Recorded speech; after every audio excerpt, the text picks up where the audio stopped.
மணவாளன்.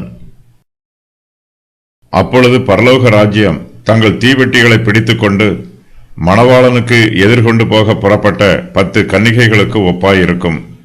இயேசு கிறிஸ்து பல ஓமைகளை கூறி பரலோக ராஜ்யத்தை விளக்குகிறார்.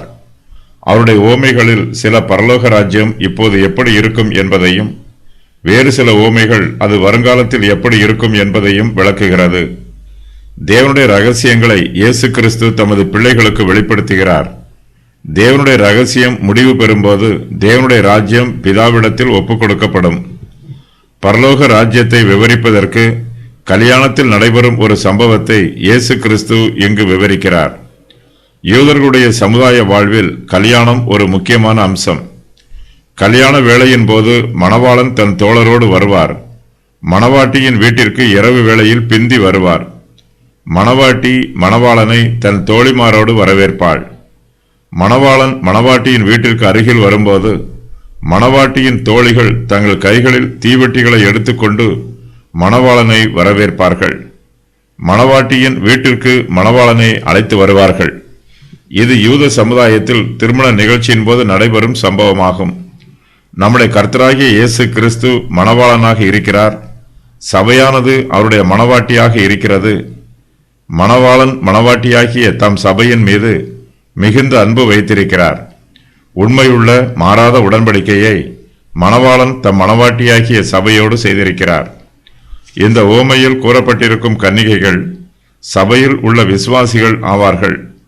இவர்கள் மணவாட்டியின் சிநேகிதிகள். கல்யாண வீட்டில் இந்த கன்னிகைகள் மணவாளனை வரவேற்க வேண்டும். தீவெட்டிகள் பிடித்துக்கொண்டு மணவாளனுக்கு எதிர்கொண்டு போக வேண்டும். கல்யாண வீட்டின் சந்தோஷத்தில் இது ஒரு முக்கியமான சம்பவம்.